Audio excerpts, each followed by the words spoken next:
This is an Easter like nothing we've experienced before as a church. Hey, I was walking into where it currently in the venue in the Orchard Room, and I was walking through and seeing the empty auditorium and missing the fact that we would have people in the foyer and connecting together. But while the public gatherings are cancelled, and we do miss being able to share, being together in person this Easter Sunday, the fact is Easter itself can never be cancelled because Jesus didn't stay in the tomb. He arose on the third day, that first Easter Sunday, and cancelled death. And Easter can never be cancelled because Jesus is alive and actually continues to be alive through the presence of his Spirit that works in those who believe. My message today is that this truth can make a real difference to how you view and handle life during this coronavirus crisis that we're going through at the moment. What difference does it make? First of all, I want to tell you about a time when Sue and I were travelling early in our marriage. We went backpacking. We did a holiday in Italy, and as usual, I overpack, and we had really heavy backpacks. And we arrived in one place to find that our accommodation was actually going to be a couple kilometres walk, and most of it uphill. It was up and down hills, but gradually just going further and further up. And we looked at each other and we had these heavy backpacks. It was before the day of Uber, no choice there. We just had to walk, and so we just started doing the walk, and it just felt like it was going forever. And finally, it was so hot, we were so tired.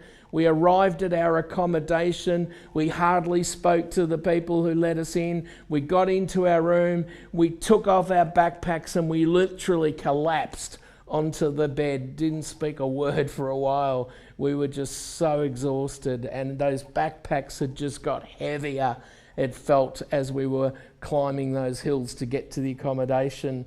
You know, in the place we're finding ourselves today, responding to the coronavirus, I wonder, are there things weighing you down today, like a heavy backpack that you've been carrying for a while? Are there things that just keep staying on your mind?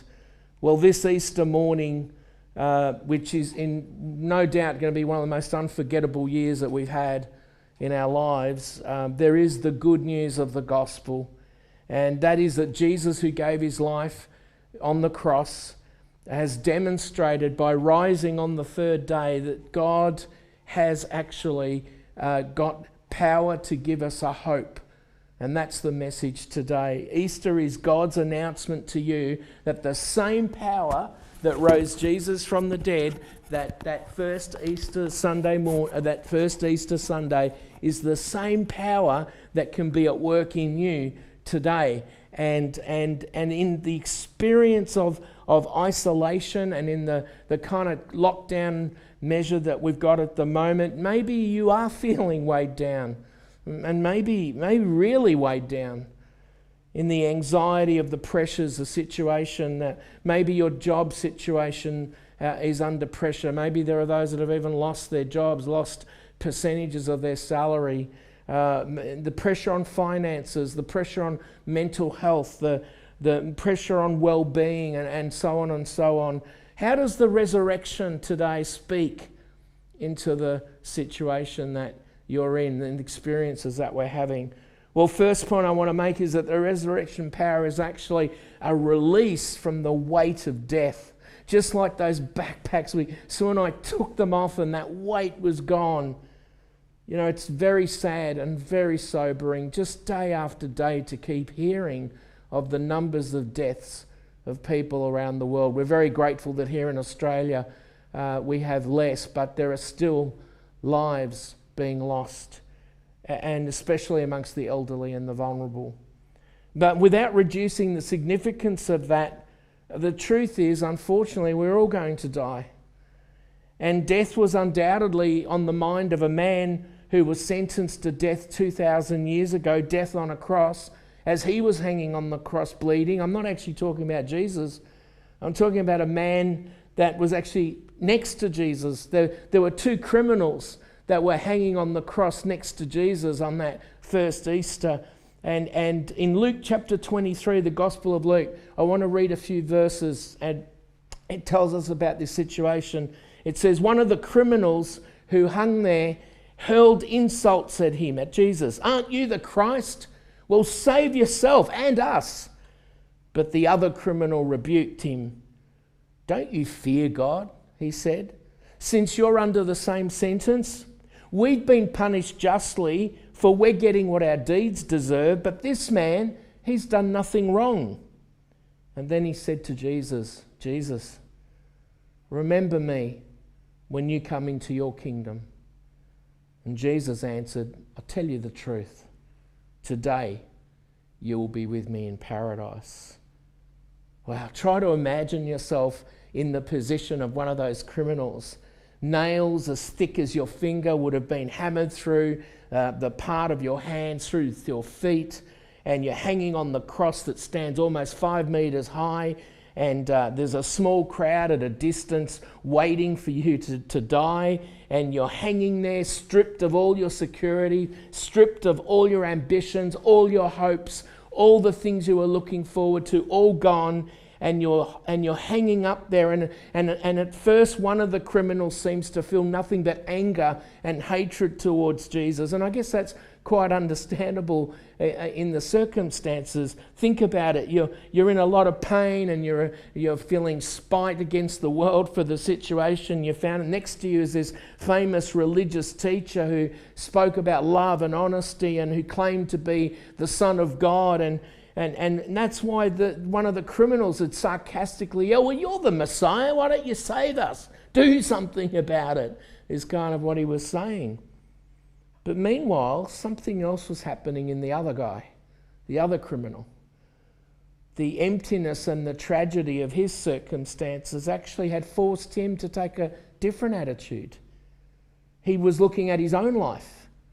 And in fact, he yelled at the other guy and says, don't you fear that we have God right here? Yeah, we got what was coming to us, We deserved being here. He did nothing, and he's hanging up here. In the faint hope that maybe there could be something come out of all this, some glimmer, some faint light in this darkness, that criminal turns to Jesus and says, hey, where you're going, would you think of me? Would you remember me? That was a man who had a heart that right at the end was willing to receive from what God could give. And he dared to ask Jesus to save him a place in God's kingdom. And I suppose Jesus had every right to refuse this man. I mean, after all, he had committed crimes. He'd been deserving of the punishment that he was there, and yet Jesus, if he'd said a flat no, there would have been no court in that land that would have had any issue with that. However, this story, if it shows us anything, it shows us what God is like. For Jesus turns to the man and says, I promise you, right now, today, you're going to be with me where I'm going, in paradise, in heaven. Jesus accepts the man instantly. No strings attached. There's no intelligence test, no dress regulations, no age limit, no loan repayments, no mention of past sins, no demands of what he had to do going forward. This is what makes the teaching and life of Jesus unique. He didn't offer a method or a bunch of rules or a bunch of regulations about how you can get on God's side. All through his life, he personally forgave those who deserved guilt, those who were guilty. And for anyone whose life has been a disappointment, for anyone whose life has felt like you're surrounded by a sense of failure or lack of achievement or a sense of... I want to tell you that the forgiven criminal at that cross reveals what Easter power is all about. The resurrection of Jesus is good news today that God has set us free from the power of death. That's physical death. In 1 Corinthians 15 it says, "But Christ has indeed been raised from the dead. For since death came through a man, the resurrection of the dead also comes through a man." Just as death could not hold Jesus down, in other words, God is offering us a life and a salvation that says death is not the end. It's not the end goal. It's not the end result. And today you can settle that for yourself. You can settle the destiny for eternity. And you know what? God's not even asking of the criminal. All that criminal would have had is that last ounce of faith, that last small grain of belief. And that was enough for Jesus to say, "I'll see you where I'm going." Are you willing to believe, to say, "Jesus, I need you in my life. I don't have a lot of faith. I don't have a lot. I've not been religious, but you know what? Today, I want to be able to trust you." And of course, death isn't just physical death, but some of us have had deaths of a dream, deaths of hopes. Have you ever had a dream die? Maybe a relationship die, or a job offer die, or something you thought you might achieve in life die. One of my sad memories when I was growing up was when I remember hearing the news come that Elvis Presley had died, who was at that day was a rock and roll god, was a legend. And the thing that was sad was that they reported that he died at 42 years of age on his own in his home at Gracelands in Nashville in the US. And the thing that was sad about it was actually watching Elvis in the lead up to his death. He struggled with drug abuse, alcoholism. He got severely obese. He had a lot of health issues. And the man that was Elvis for years was just was deteriorating in front of the cameras. You could see it. And then there was an interview that was telling, I remember reading about it, that was talking about how he'd never got over the failure of his marriage to his beloved Priscilla. He'd never really got over the death of that dream. It's a tragedy when dreams die.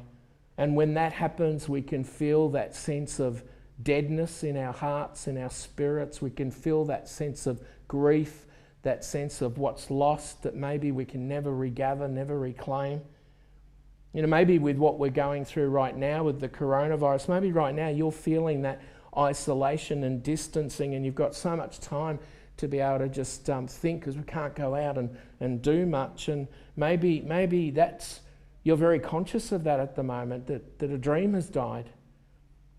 Has a dream died for you? Maybe a relationship or a career path, or maybe some financial goals that you'd had, or maybe I want to tell you, God is in the business of reigniting new dreams for people. God's in the business of giving you a second go. He's in the business of new chapters in life.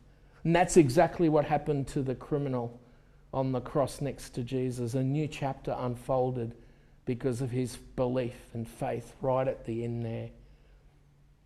God's resurrection power can lift you above the roadblock of closed doors. You might feel like life's a closed door at the moment, but nothing can hold you back from the love of God in what he can do. I love this verse in Jeremiah 29:11. "For I know the plans that I have for you, says the Lord, plans to prosper you, not to harm you, plans to give you hope and a future." Here's a second difference the resurrection makes today, and that is that it can release you from the heavy weight of fear. The disciples, hearing upon the rumours that something strange happened at the tomb of Jesus, they raced to the place where Jesus was buried, and right in the middle of racing there, they run smack bang into their resurrected leader. And the Bible tells us that they were terrified. They were absolutely so scared. And in fact, one of the New Testament accounts records that the disciples literally fell back. They'd stumbled all over each other, seeing that this Jesus who they'd seen die was now in front of them. And then Jesus says to them 2 words, powerful words. Do you know what he said? He said, fear not. Don't be afraid. Now, what adds extra punch to these words is Jesus had spent a lot of time in the lead up to that first Easter challenging his followers to get a grip and not to let fear overtake them. Regularly in his ministry, Jesus was encouraging them to not let the storms, not let the failures, not let things overtake them with the fear. Because, typically fear hits us like a tidal wave, often when we're not even expecting it, right? Have you ever noticed a suspicious lump in your body and you've got to go and have tests and you don't know whether it's going to be life-threatening or not? Ever fallen asleep on your couch waiting for your teenager to come home and they're way past the time you thought they'd be home, and you start thinking, what if something terrible's happened to them on the road? And fear can just grip you in such a time. Ever gone to work in the morning and the boss sits you down and says, hey, we need to downsize, and your job is affected? I mean, this kind of introduces a whole new type of fear. And in fact, the world we're in now and the life experiences we're going through now, there are probably those of you that are watching and listening right now, and that's your life. And this fear can grip us and paralyze us. It can affect us physiologically, it can affect us psychologically. But the thing is, fear wants to paralyze us. It's an overpowering emotion. And yet Jesus says, don't be afraid. As if it's like a simple matter of choice. Now you see, we need to understand here, Jesus is not referring to our emotions. He's not saying stop feeling the fear. He's not saying there aren't things you should be fearful of. In fact, there are a lot of things that are quite real that can cause fear at the moment. But he's actually referring to our thoughts and actions. He's saying, don't think fearfully. Don't act fearfully. Because of the crisis that we're on, a lot of us have had to put our lives on hold. And the challenge when we have to put our life on hold is to allow that threat of fear to cloud the sense of what that future might hold. But Jesus is saying you don't have to do that. In fact, he says, I've got the power over life and death. I've got the power over any challenge that you can face. No act of war can separate you from my love. No health problem can separate you from my presence. No divorce, no failed business, no sin can separate you from my mercy. And I think he'd say no pandemic can separate you from my care. Because of the resurrection, friends, we don't have to live in that fear. There are things to be fearful of. But we don't have to let that emotion win the day. The resurrection tells us that Jesus Christ, if he could conquer death, then he can conquer anything. And by surrendering that fear to God, we can say, God, I know what I'm feeling, and what I'm feeling feels real, but I'm going to choose now to surrender it to you. I choose now. It's a thought. It's an attitude. It's an action that says, I choose trust, not fear. See, fear is a feeling, and it might have a good cause, but it is a feeling. And we don't have to live by our feelings. We don't have to be led by the feelings. We can live by faith.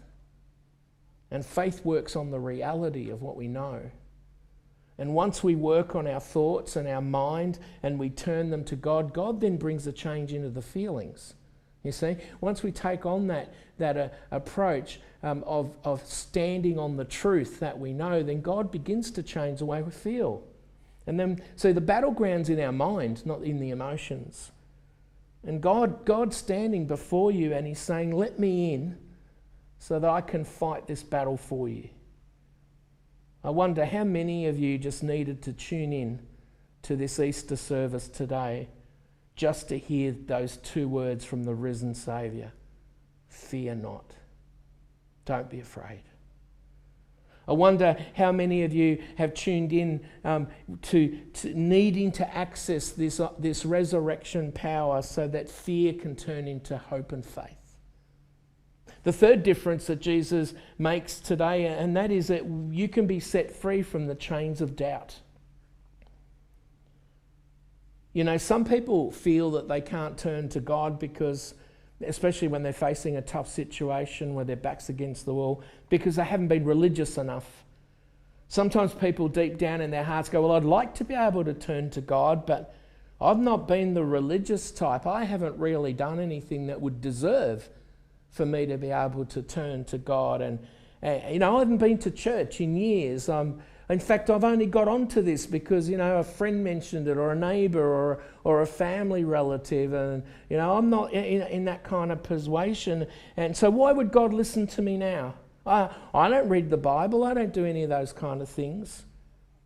And if you've ever thought that, or if you're thinking that, then I want you to know Christianity is not about how you present yourself to prove yourself to God. Christianity is about how much God loves you, how God accepts you where you are. Yeah, that's what you've got to see from this encounter on that first Easter, where the criminal is next to Jesus, and Jesus looks at him and says, today you are going to go with me into eternity. What had he done to deserve it? I mean, he'd done nothing. He'd actually done the things not to deserve it. And he didn't do anything to prove himself. He didn't do anything he didn't follow any observances. He didn't do any of that. He simply had this small kernel of belief that he's the Son of God. And that's all we need. And that's all you need. There was no evidence of him being a church type or a holy type or anything like that. If you're watching or listening this today and you're thinking it's got to do with you being religious, then hey, stop it. Because the fact is, God reaches out to you and says to you, you don't have to do anything to prove yourself. You just need to be willing to accept my love for you, to accept my reality in your life. Simply, like that criminal on the cross next to Jesus, to believe he is a Son of God. You know, it doesn't take much to open your heart to recognise who God is in your life. It's a simple yes. It could even be a simple help, Lord. All it takes is that small cry, that small ask. Lord, I need you. Come meet me. And when Jesus says these words, today I will see in paradise, he gives the man the hope, the resurrection hope. To those of you who are struggling today with that sense of your sense of purpose or direction, the feeling of isolation, the feeling of being weighed down, if you're feeling your purpose has been taken away, if you're feeling the fear that's real for you, the anxiety that's real for you, then I encourage you to take hold of this. Friends, the resurrection of Jesus from the dead today speaks hope and purpose of God to us. You can draw from the new life that can release you from the weight of death, that can release you from the load of fear, that can free you from the chains of doubt. Today, Jesus is risen, and God is speaking to you, calling out to you, and you can be responding by saying, I believe. And Jesus will say, enter into my rest and hope. For in me there is life, and life to the full. Would you join me in prayer? Our Father and our God, thank you for this great reminder on this Easter Sunday, 2020, that beyond all the grim realities, beyond the challenges, beyond the sense of the unknown, the uncertainties, the anxieties, the fears of the future, and the realities of the present, that through it all, your resurrection stands and shines that light through it. A light in the way, the candle that's in the dark, that points to what is possible in the midst of the dark. Lord, today we praise you for what you did 2,000 years ago to be able to speak right into our day today, that you are risen, and because you are risen, we have hope. We have that sense of knowing that death could not hold you down, and neither does it have to weigh us down. Lord, I pray that for everyone that is been listening and watching today, that you would be speaking into each life that sense of the hope and the purpose and the love and care of God that was proven by that resurrection act on that first Easter. Help us all to receive that in our hearts. In Jesus' name. Amen.